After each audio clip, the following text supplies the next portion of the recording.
كلام قديم لا يمل سماؤه تنزه عن قولي وفعلي به أستفي من كل داء ونوره دليل لقلب دا جهلي وحيرتي فيا ربي متعني بسر ونور به سمعي وقلبي ومكلتي وهب لي وعلما وحكمة وأنس به يا ربي في القبر وصل وسلم كل يوم وليلة على من به الرحمن يقبل توبتي وآلي وأصحابي كرام أئمة بهم يغفر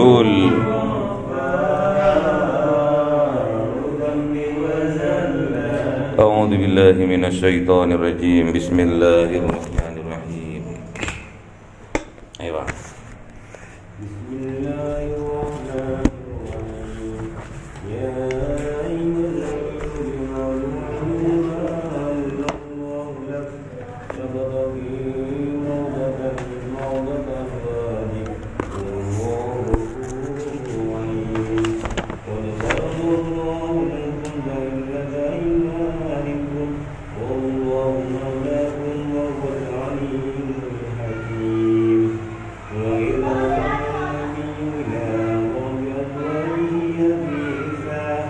فلما نبأت به وأمره الله علي وتبعه وعرف أمره فلما نبأ به قال من أنبأك هذا قال نبأني العليم الخبير إن تقوما إلى الله فقد قلوبهما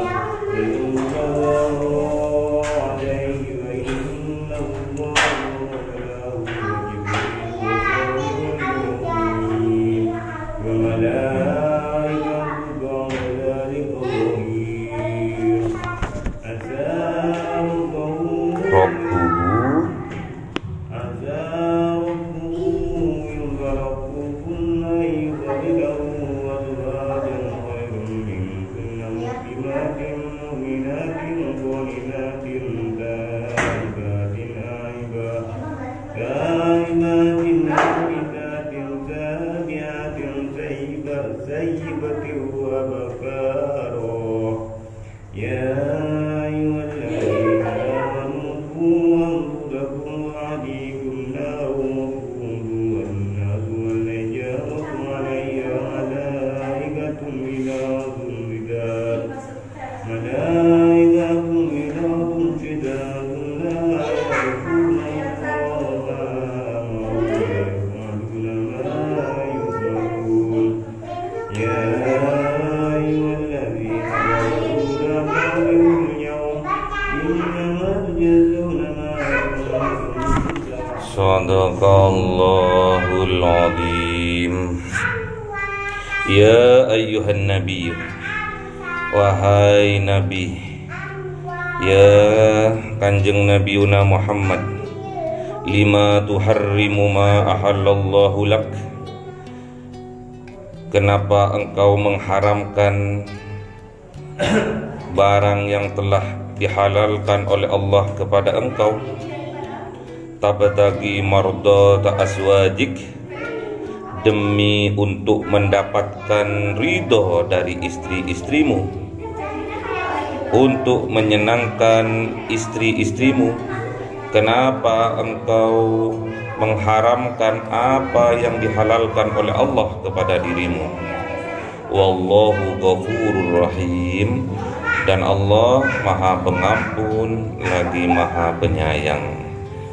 Jadi At-Tahrim ini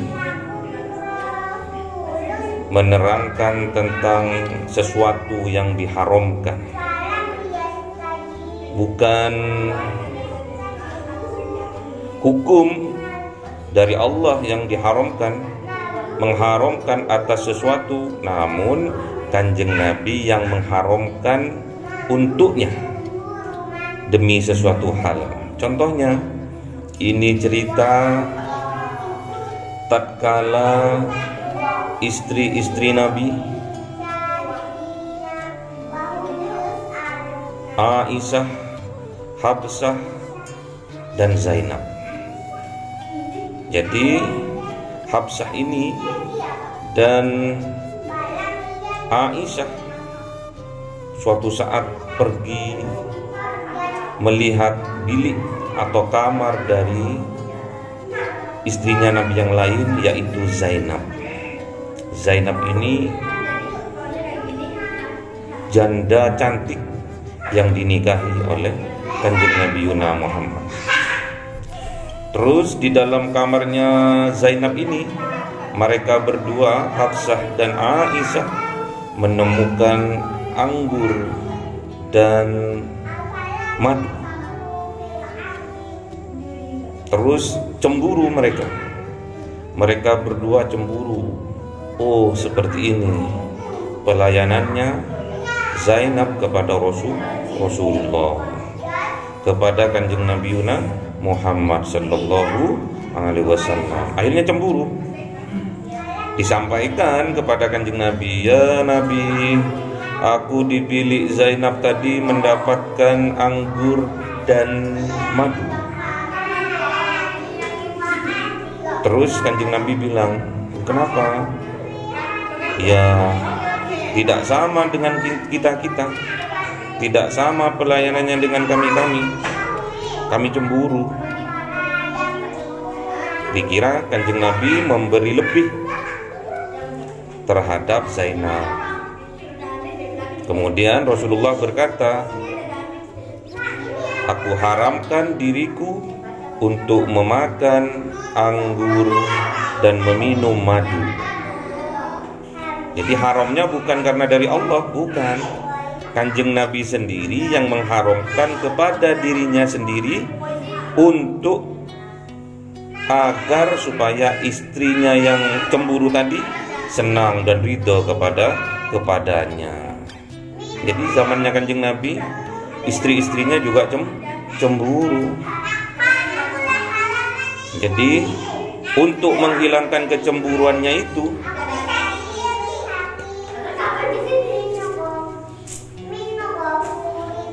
untuk menghilangkan cemburunya itu,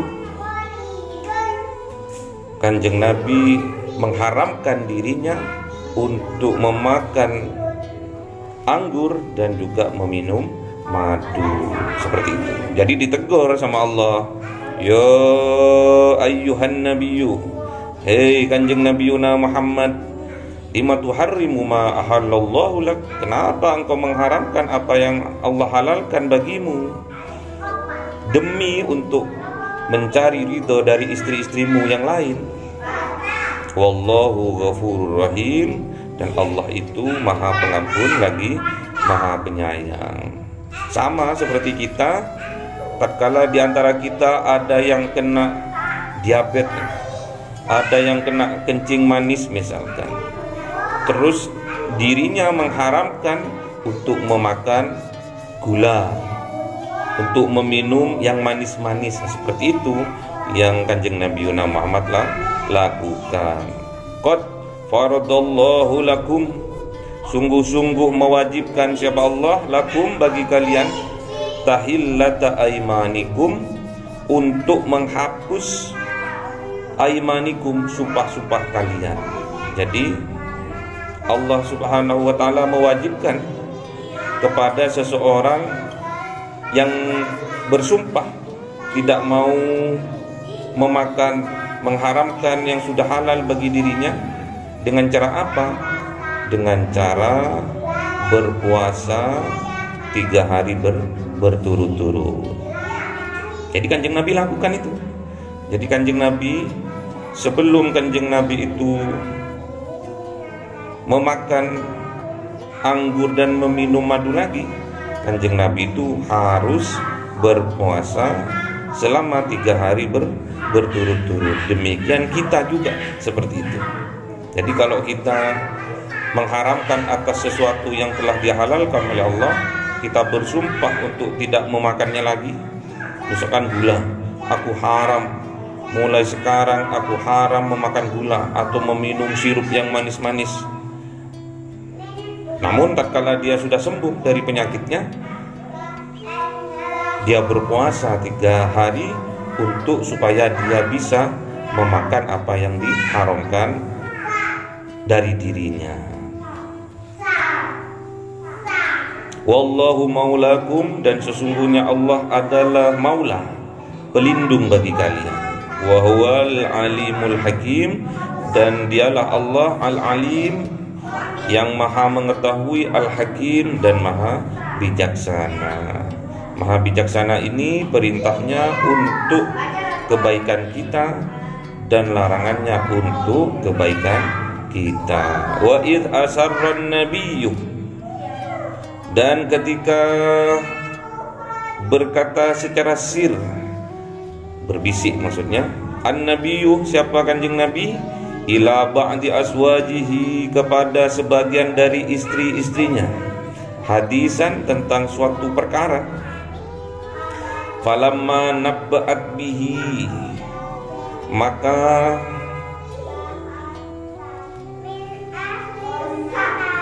istrinya menyampaikan perkara itu kepada istri yang lainnya. Maksudnya Hafsah menyampaikan sesuatu kepada Aisyah.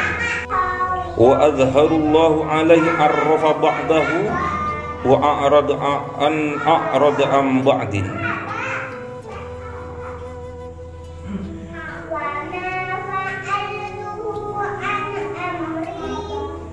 Jadi Allah itu menjaga alai arrafah, dan mengetahui ba'dahu, apa yang disampaikan, wa a'rada, dan apa yang disembunyikan, am ba'din, sebagian dari perkara yang disampaikan oleh Kanjeng Nabi. Falamma nabba'aha bihi, maka tatkala informasi itu sampai kepada istrinya Kanjeng Nabi, qalat, maka istrinya Kanjeng Nabi yang bernama Hafsah itu berkata kepada Kanjeng Nabi, man amba'aka hadza, siapa yang memberitahu engkau tentang hal ini? Masa Aisyah? Dijawab oleh Kanjeng Nabi, qala nabba'aniyal alimul khabir, berkata Kanjeng Nabi, yang memberitahu aku adalah Allah yang maha tahu, maha alim, dan maha khabir, yang maha detail perhitungannya. Jadi Kanjeng Nabi itu berkata kepada salah satu istrinya tentang suatu hal, teguran dari Allah kepada Kanjeng Nabi, apa yang diceritakan oleh istrinya ke istrinya yang lain, apa namanya? Gosip.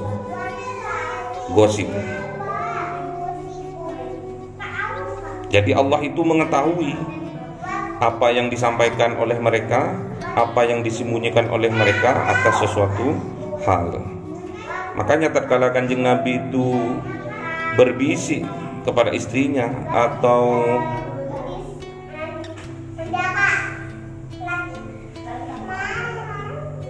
bicara secara sir, secara rahasia tentang suatu hal sebagian saja.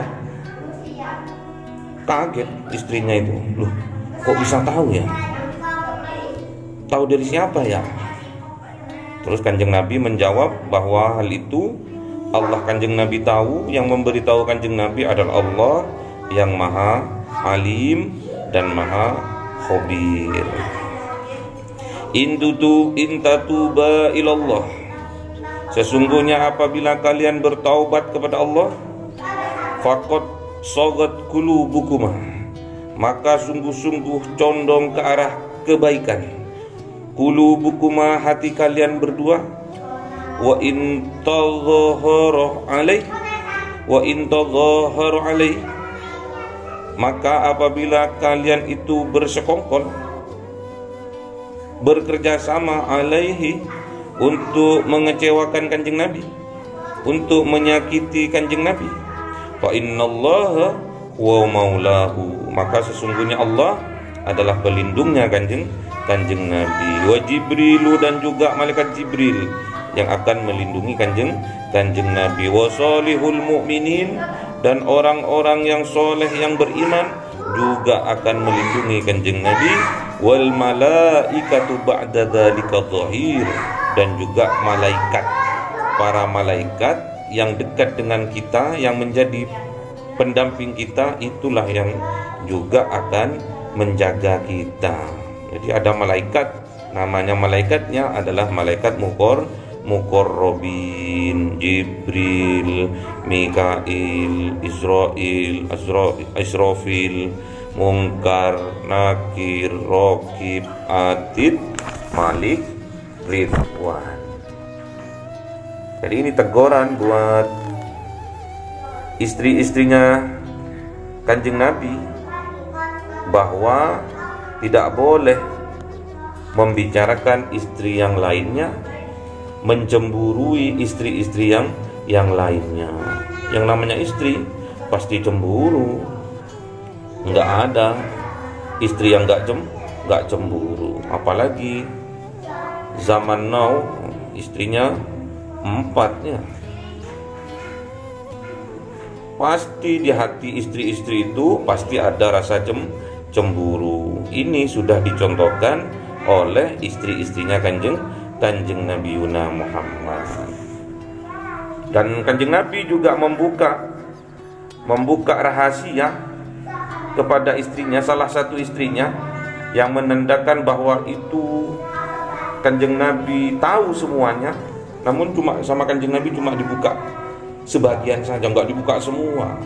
Misalkan kita seorang ulama, penerus dari perjuangannya Kanjeng Nabi Yuna Muhammad untuk menegur umatnya, untuk menegur santri-santrinya, untuk menegur jamaahnya atas sesuatu hal yang dia lakukan itu buruk. Cuma dia menegur hanya sebagian saja. Kamu tadi malam nyolong ya, zinahnya tidak ditegur, judinya tidak ditegur, mabuk-mabukannya tidak ditegur, minum homer tidak ditegur, nyabu-nyabu tidak ditegur. Cuma nanyakan satu hal, kamu nggak sholat ya tadi malam, cuma itu toh. Cuma membuka sebagian dan menandakan sebagian yang lain sudah diketahui loh. Siapa yang ngasih tahu? Allah Subhanahu wa ta'ala. Jadi seorang ulama, seorang panutan umat, apabila hatinya sudah kasaf, sudah bersih, pasti sama Allah akan diberikan petunjuk untuk menjadi jalan keluar untuk umat Kanjeng Nabi Yuna Muhammad. Asa rabbuhu, pasti Tuhannya Muhammad, pasti Tuhannya dia Kanjeng Nabi Yuna Muhammad, in tallaqakunnah, apabila Kanjeng Nabi Yuna Muhammad mentalak kedua istrinya itu, ayyubdilahu, maka Allah akan menggantinya aswajan, istri-istrinya, khairon minkunnah, lebih baik dari kalian berdua. Jadi lebih baik dari Aisyah dan juga Hafsah, seandainya Kanjeng Nabi menalak istri-istrinya itu. Allah akan ayyubdilahu, akan menggantinya kepada kanjeng Nabi Muhammad aswajan khairum minkunnah, seorang istri yang istrinya itu khairon, lebih baik, minkunnah, dari mereka berdua. Ini nggak usah khawatir kalau seorang hamba Allah yang taat kepada Allah, kalau sudah ada petunjuk untuk mentalak istrinya dan itu sungguh dilakukan, pasti Allah akan menggantinya dengan istri yang lebih baik. Kalau Anda termasuk hambanya Allah yang bertakwa. Kalau Anda bertakwa, pasti akan diganti istrinya dengan yang lebih baik. Kalau orang yang bertakwa tadi itu melakukan talak. Seperti apa ciri-ciri istri yang baik yang Allah berikan kepada kanjeng Nabi Muhammad? Ciri-cirinya seperti apa istri yang baik itu? Yang pertama, muslimatin, dia seorang muslimat yang taat kepada Allah. Mukminatin, dia mukmin, dia percaya kepada Allah. Qonitatin, dia taat kepada Allah dan suaminya. Taibatin, dia selalu bertobat tatkala dia itu melakukan kesalahan. Abidatin, dia selalu beribadah, ahli ibadah kepada Allah. Saihatin, selalu bermusyawarah untuk mufakat. Saibatin, seorang janda. Wa abkaron, atau seorang perawan. Boleh nikah janda atau perawan, boleh, asalkan ciri-cirinya seperti itu. Muslimatin, mu'minatin, qonitatin, taibatin, abidatin, saihatin, sayyibatin, janda. Wa abkaro, atau perawan, terserah. Yang penting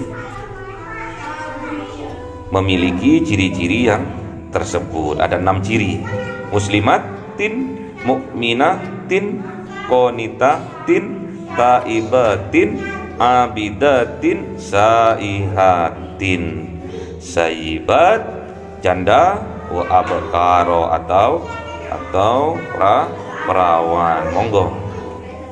Ya ayyuhalladzina amanu, wahai orang-orang yang beriman, baik perempuan maupun laki-laki, ku anfusakum, jagalah diri kalian semua, wa ahlikum, dan keluarga kalian semua, naro, dari siksaan api neraka. Wa quduhan nasu wal hijarah, yang bahan bakarnya neraka itu dari manusia dan juga dari bebatuan. Alaiha, atas neraka itu, malaikatun, ada penjaganya dari bangsa malaikat. Ghiladun sidadun, yang kereng dan juga bengis. La ya'sunallah, dan gak pernah durhaka kepada Allah. Ma amarahum, apa-apa yang diperintahkan kepadanya. Wa yaf'alunah, dan mengerjakan ma yu'marun, apa yang Allah perintahkan kepadanya. Ya ayyuhalladzina kafaru, wahai orang-orang yang kafir, baik perempuan ataupun laki-laki, la ta'dzirul yaum, jangan engkau beralasan pada hari ini. Hari apa itu? Hari kiamat. Innama tudzawna ma kuntum ta'malun, sesungguhnya apa yang akan dibalaskan oleh Allah sesuai dengan amal perbuatan kalian. Jadi Allah itu nggak akan nambah-nambah. Kalau 1 ya dibalas 1, kalau 2 ya dibalas 2, nggak pernah menambah-nambah, kecuali kebaikan. Kebaikan.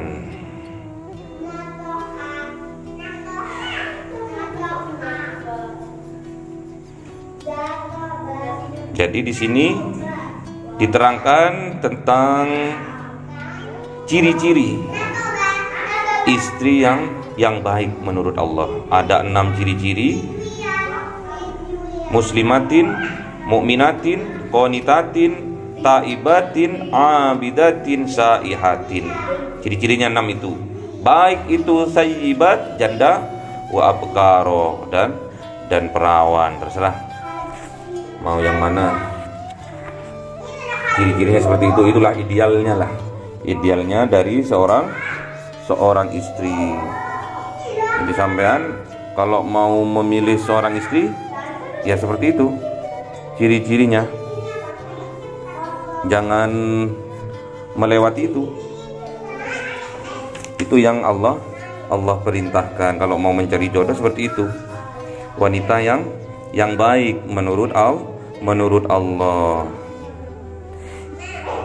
Jadi wanita yang baik menurut Allah pasti akan dimasukkan oleh Allah kepada surga. Siapa aja, apa-apa cirinya, seorang istri yang dijamin surga oleh Allah, ciri-cirinya adalah idza shallatil mar'atu khamsaha, apabila seorang wanita sholat 5 waktu, wa shamat sahraha, dan puasa di bulan suci Ramadan, wa hassonat farjaha, dan menjaga kemaluannya dari berzina, wa ata'at ba'laha, dan taat kepada suaminya, dakhalat min ayyi abwabil jannati sa'at, maka silahkan ia masuk ke dalam surga dari pintu mana saja yang ia kehendaki. Semoga kita ditakdir oleh Allah Subhanahu wa ta'ala memiliki istri yang taat, yang patuh pada suami, yang bisa menjaga sholat 5 waktunya, melaksanakan puasa di bulan suci Ramadan, menjaga kemaluannya, taat pada suaminya. Pastinya akan Allah takdirkan mereka untuk masuk ke dalam surga dari pintu mana yang ia kehendaki. Allahumma arhamna bil Qur'an waj'alhu lana imama wa nura wa huda wa rahmah. Allahumma dzakir minhu ma nasina wa 'allimna minhu ma jahilna warzuq tilawatahu